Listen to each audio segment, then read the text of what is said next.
What's up everybody, once again my name is Matt and welcome back to Let's Play Xenoblade Chronicles X. In the last episode we finished up almost all of our current normal missions, and in this episode I do plan on starting chapter 4, but first I want to do two quick things. So let's head over to the Blade Concourse since I've kind of been ignoring this and I want to talk about it for a second. So the Blade Concourse is where you can accept basic missions.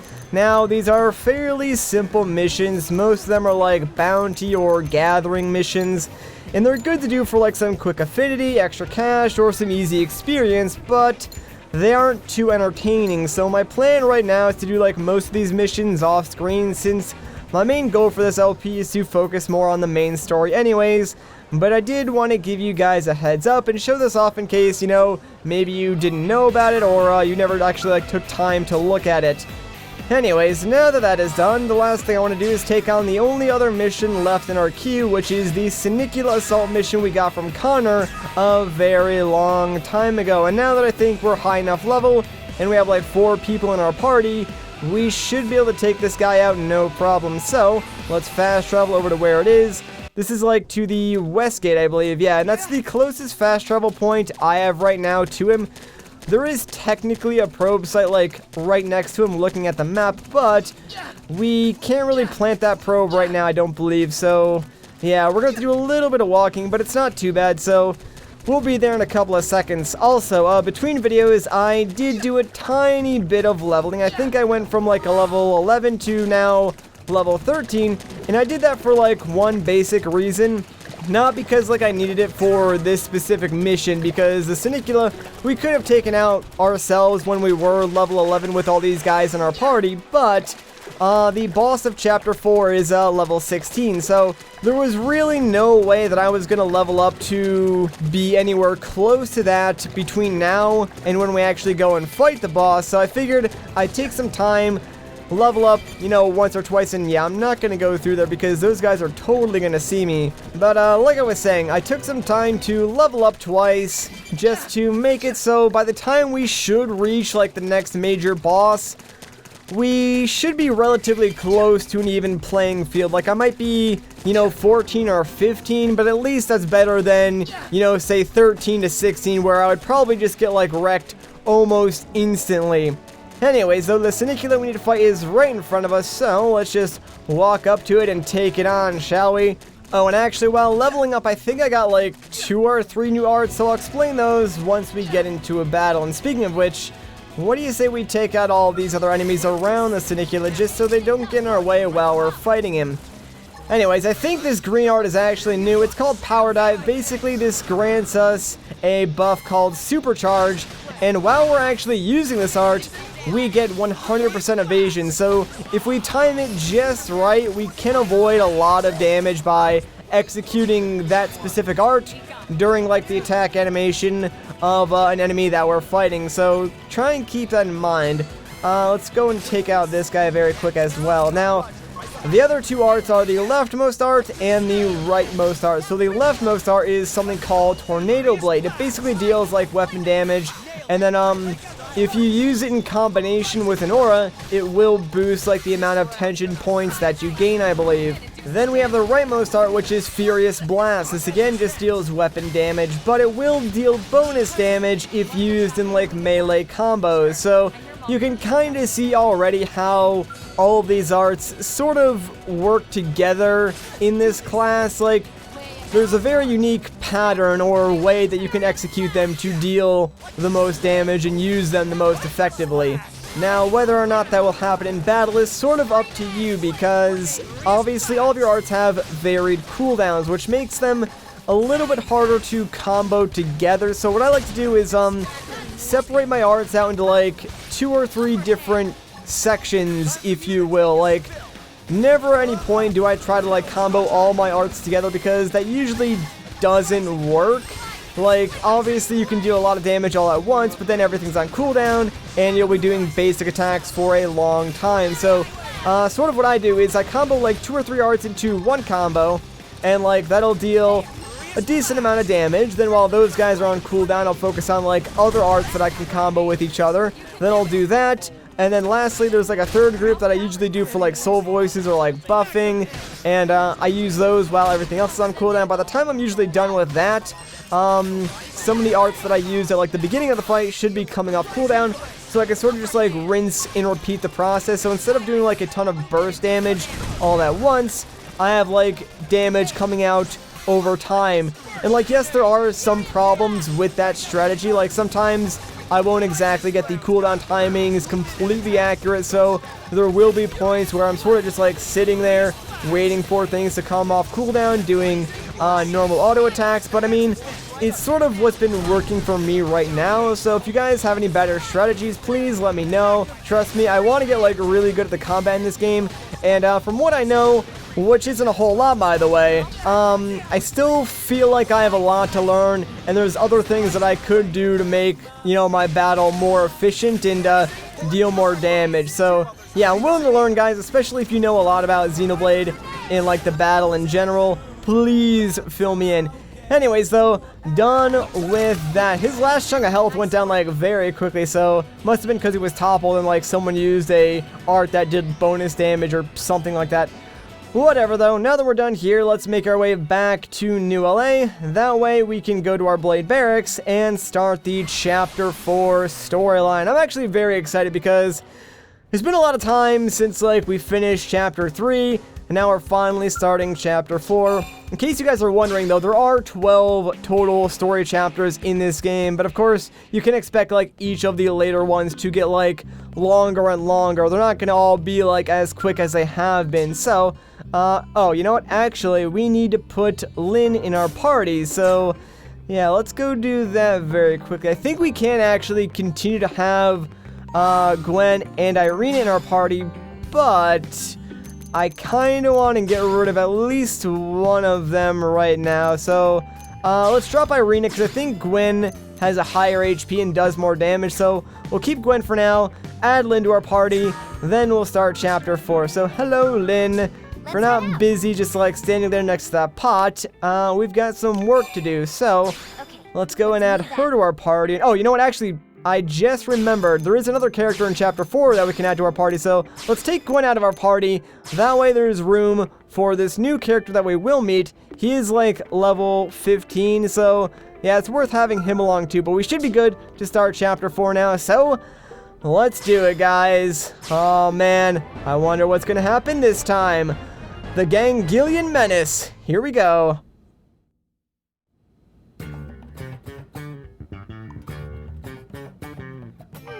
What should I whip up today? Oh my gosh, this is the hardest decision ever. What should we eat? Fried chicken, beef braised in wine, Popeye, that's nasty, tandoori chicken, chicken sauté, or faux gras. I don't even know what that is. So, you know, let's go with beef braised in wine. That sounds delicious. That is a great idea. Lindley, what is Lindley making? Beef braised in wine. Hey, Tatsu, why don't you relax and take a bath before dinner? Got one all ready for you. Tatsu loved nice and hot bath before eating. Did Lindley use bath salts? Color and smell is lovely, just like it. Lindley, this is not bathtub. This is pot of boiling wine. Little Spud's smarter than he looks. I suppose I'm just gonna have to use regular old beef instead. Lindley is not funny. Lindley is not funny. Okay, everyone, let's eat.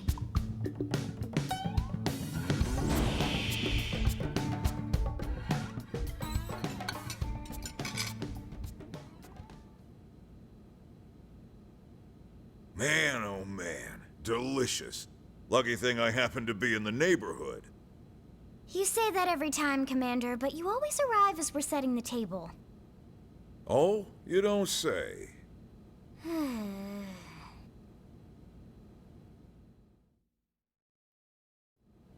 All right, listen up. We found something in Noctilum thanks to Frontier Nav. That's northwest of here, Rook. Looks like a piece of the life hold. That's great news. Damn right. Look at this. friends mean Nightglow Woods. Is that what the Nopon call it? We didn't have names for anything here, so we've been using Noctilum for that whole region. Well, that's a silly name. And Nightglow Woods isn't? Ahem. Moving on. Right, sorry. According to the Pathfinder's report, there's a large number of indigents in the area, but thankfully no sign of any intelligent life forms. No, that's wrong. Nopon visit Nightglow Woods all the time. Yeah, well, like I said, no intelligent life forms have been reported, but it never hurts to be cautious. Friends patronize Tatsu. Nopon proud and brave people with rich history, you know. Pipe down, small fry, or I'll make that nickname come true. We'll have you check in with Lau's team first. They're already on assignment installing probes in the area. We don't have a fix on the Lifehold signal, just a general direction. See if they've got more info. Got it. Alright, so there we go. We got our assignment. Find a piece of the Lifehold. That's pretty important work, and I'm very excited because this next section of Mira that we're going to is honestly one of the best looking areas in this game, at least from what I've seen so far, so I'm very excited to go to it. Thankfully, since we did do that work for Kirsty, we actually have a fast travel location pretty much right next to where we need to be, so ta-da! Look at that. Lau is waiting for us right there. Let's just go and talk to him and see if he knows anything about this extra piece of the Lifehold that we found.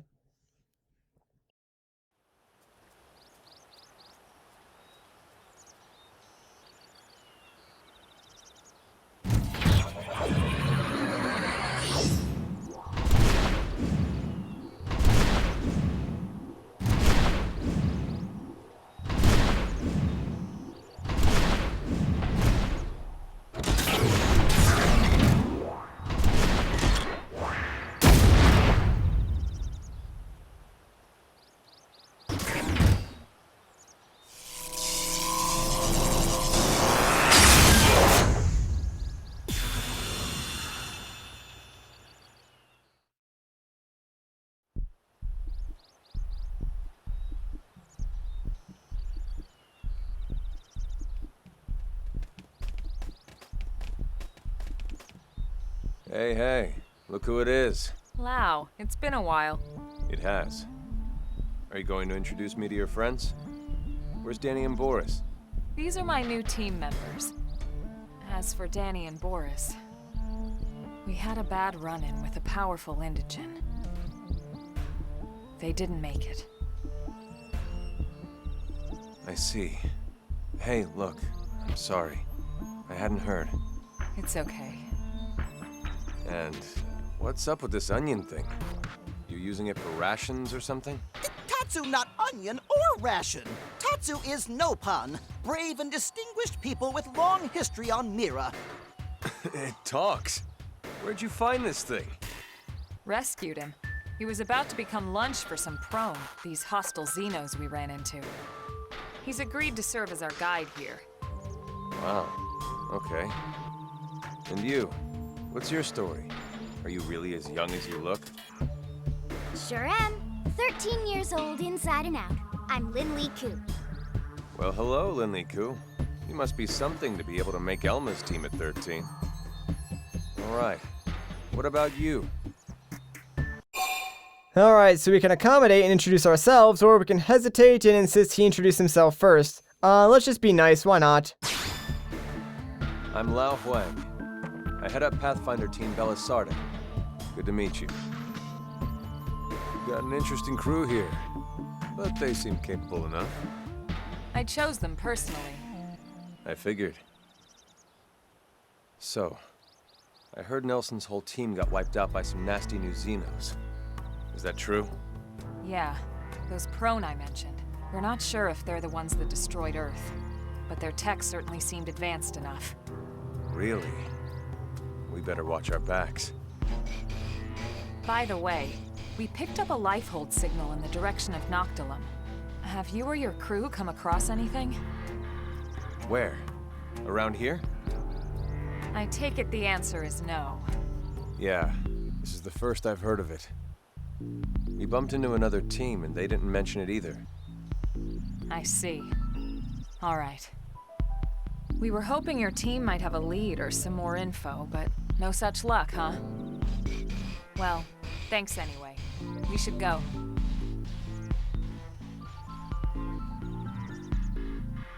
Hey, hold up. Mind if I tag along? But your assignment? We're more or less done here. We just need to report back. Well, until you do, you're not done here. Oh, give me a break, Elma. The rest of my crew can handle the paperwork. We're talking about a piece of the life hold here. I've never even seen one. That's way more important. And besides, you might need the help. Finding it or handling the indigents that get in your way. Now come on.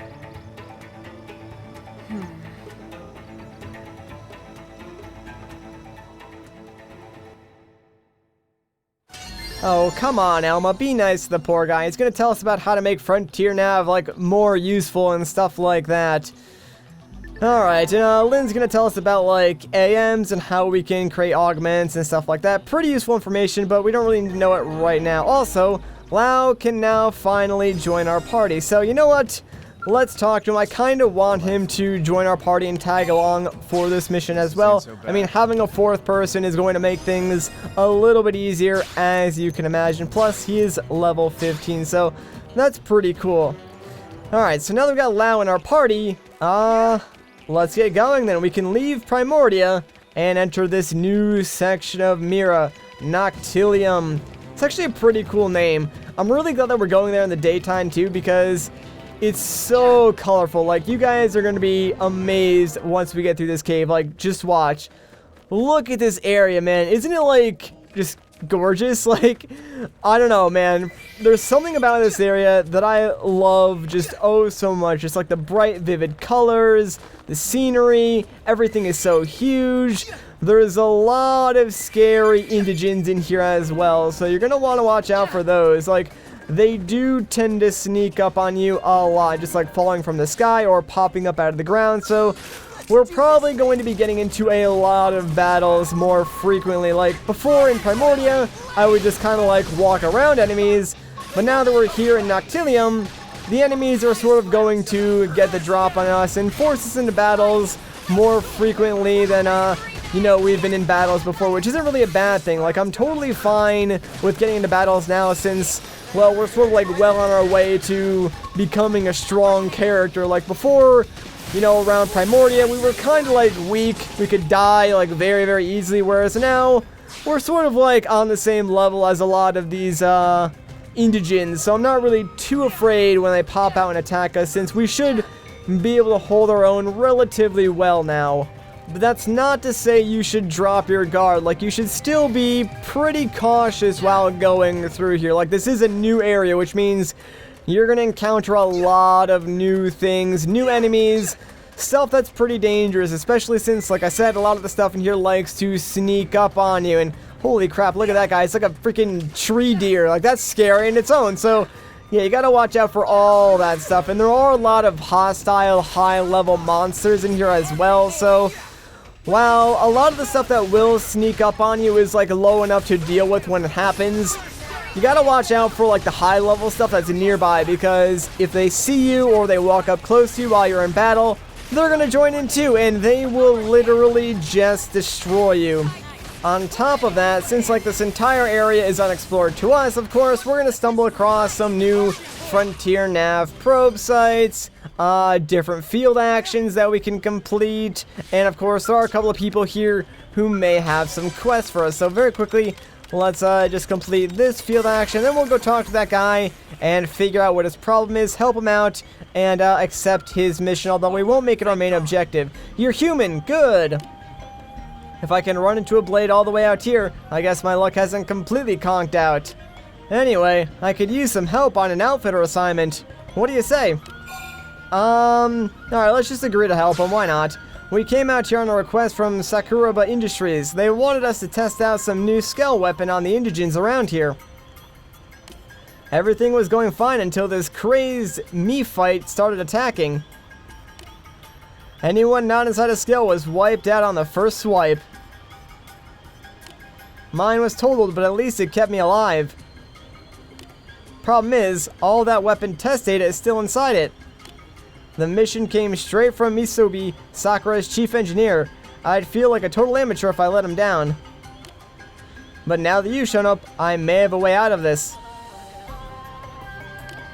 What do you say? Will you go grab the test data from the Skell I ditched in Rust Lake?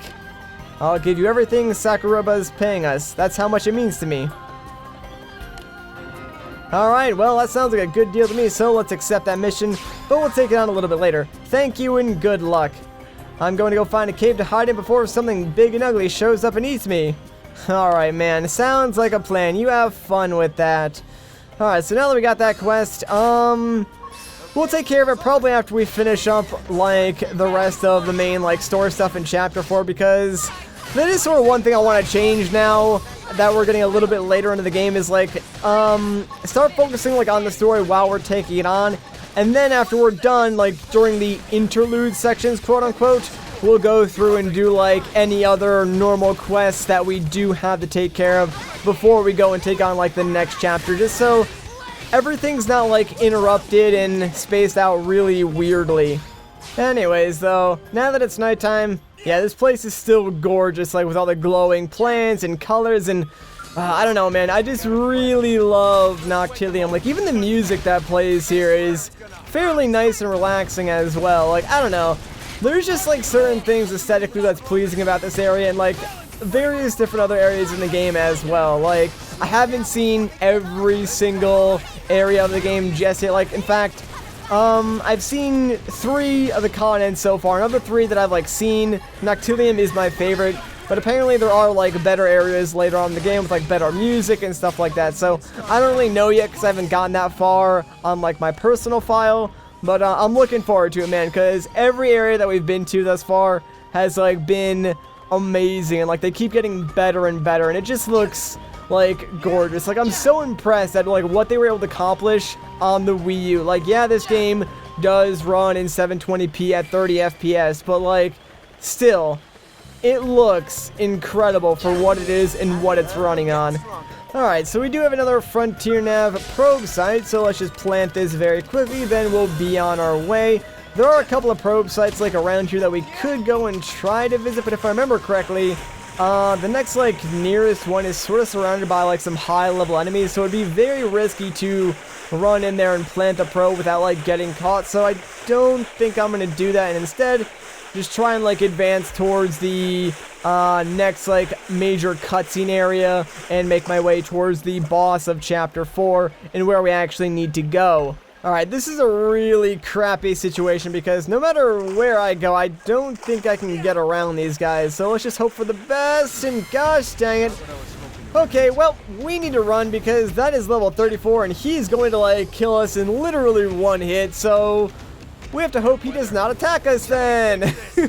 Oh, this is not good. Oh my gosh, that did so much damage. Keep going. Oh no, wait. Wait. What? Hang on. Alright, I saw my HP go down to 0, but I'm not dead. So, I have no idea what happened. I'm not complaining, mind you, but what? Like, the only explanation for that is, because I got attacked while I was jumping, the momentum from my jump must have, like, carried me over the threshold for that battle, and because I landed outside of, like, that threshold, the game, like, put me in the not battle phase, I guess, and when you're not in a battle, the game, like, automatically starts to heal you, so, I think I just got insanely lucky, and even though I did die because I landed outside the battle zone, the game just brought me back to life instead of, like, counting me as dead. Oh, wait, I didn't even check, I wonder if I lost my tension points because of that. Like, I should have because I died. Oh, I did lose my tension points. Gosh dang. Alright, so technically I did die, but I'm still alive. I don't think any of my party members revived me either because I'm pretty sure I was the only one with, like, full tension points at that point. So there's no way I could have been revived. I think I just straight up got like super lucky with that, which is insane. Like, I guarantee you I'll never be able to do that again, but if I can, I'm totally gonna try, because that seems like you could exploit that a lot to like get away from battles easier, although you still do lose your tension points, which does kind of stink admittedly, but still, that's actually really funny. I'm glad I got that on video, because that is something that probably will never be replicated, at least in my playthrough. Like, someone else might be able to do it, but that's still crazy and blows my mind, man. But yeah, let's not tempt fate anymore, because I'm pretty sure I just like all at once expelled all of the amount of luck that I'm gonna have in like this next recording session. So yeah, also here's Rust Lake. That's where we can find the Skell that the other dude was telling us about with the battle data that he needed. So we'll be coming back here probably at some point after we finish up the main story mission. The lifehold piece should be further ahead. Friends will climb Big Rocky Mountain? But how? Tatsu has tiny feet, stubby, flimsy limbs. No spine either. But the turnip does have a point. I don't think there's any way we could scale those cliffs. Agreed. We'll need to take a detour. Let's try going around that way.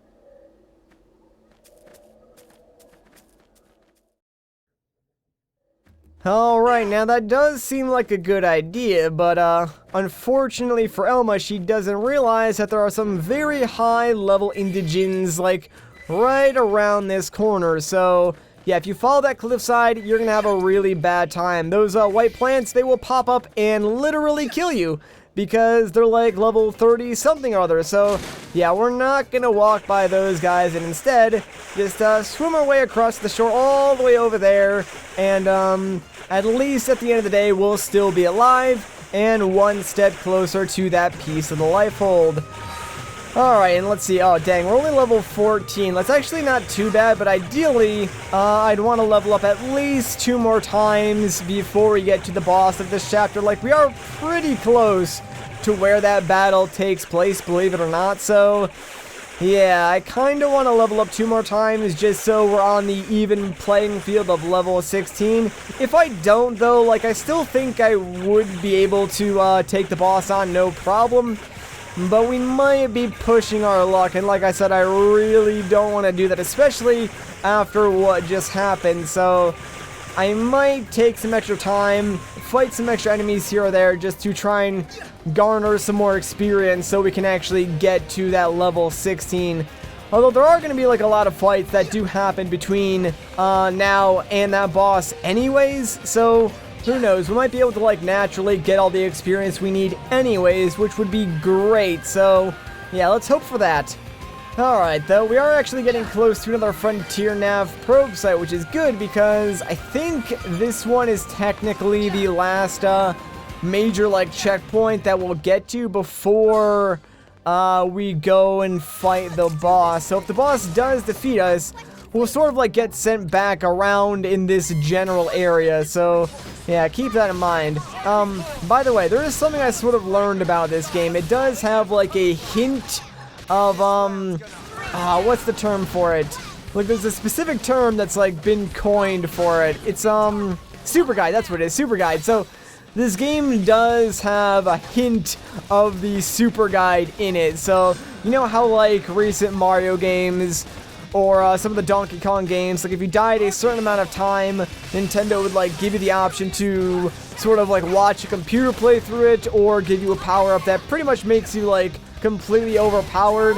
This game sort of has something similar to that. So if you go up against the boss and you die to it 3 times, the game will actually give you the option to make the boss easier. And I did not even know that was in the game because prior to this I was playing it in like all Japanese, so I'm not sure if I ever actually encountered the quote-unquote super guide and accepted it, but I know in Japanese I did die to this chapter's boss a couple of times, so I may have actually activated the super guide to beat it on Japanese without even knowing. But yeah, I'm definitely gonna try to avoid doing that here on English because I really just do not want to, like, use the super guide if I don't have to. That would be kind of embarrassing. And gosh dang it, man. I swear, these guys always get me. These weird, like, turtle-looking things. Like, they look exactly like any other ordinary mountain would. So you'll walk up next to it, and then all of a sudden, hey, I'm gonna kill you. And it's like, gosh dang it, man. As far as I know, there's, like, no way to tell which one of these are real or fake unless there's, like, some small, tiny, subtle difference that, like, I'm just not noticing because I'm really not looking for it. So, I might try to do that in the future. Like, I know there's a lot of these enemies coming up, like, on, like, the next set of paths that we need to go through. So maybe I'll try and, like, look for little tiny subtle differences between, like, these guys and the real, like, hilly mountainy areas that I know about. That way I can see if there is anything that actually does distinguish them from the real thing. That way, you know, I could better avoid them, because as it stands right now, the only way that I know of to get past them is, like, walk up next to them and just hope they don't attack you, which obviously is not at all, like, a good method to go about doing things. Alright, so here's our next Frontier Nav probe site. Now, ooh, wow, we actually did get a blade level up from that. Sweet. Alright, anyways, though, yeah, I don't want to walk up right to that probe site, because these flowers are all hostile and evil, so yeah, you kind of want to take them out one by one, otherwise you'll just end up fighting, like, I don't know, 3 or 4 of them all at the same time, and they're all, like, level 12. On their own, they're really not that hard to fight or even, like, difficult enemies, but when you get, like, 4 of them ganging up on you, the fight does become slightly dangerous and a lot harder. So using this method to get up behind them and sort of take them out one by one is what I would recommend. It does take a little bit longer, but it's definitely safer, and trust me, you don't really want to risk anything when you're right next to a probe site and you haven't planted the probe, because then you can't fast travel back there. So yeah, you'll lose a lot of progress if you die, like, right next to a site that you don't have a probe planted in. So it's better to be safe than sorry in this particular instance. Plus, I mean, like I said, I did kind of want to get, like, 1 or 2 more levels before we go and take on the boss for this chapter anyways, and since these guys are here, well, we have really no choice but to attack them anyways. So I'll take the free XP, and gosh dang it, we kind of, like, aggroed the guy in the background there. That stinks. Fighting 2 of these guys at once isn't that big of a deal, though. Like, we should still be fine. It just might get a little more dicey. Plus, I mean, that first guy that we were fighting was, like, already half dead anyway, so yeah, not like he's gonna do anything. Lynn's a little bit low on HP, though, so let's try and take this guy out a little bit quicker before he does too much damage to the rest of our team. He's almost dead. Just a couple of more hits, and he should be donezoed. There we go. Alright, now I think that's it. So we should just be able to go, like, plant it. Really? There was another one here? I didn't even see this guy. Well, hello there.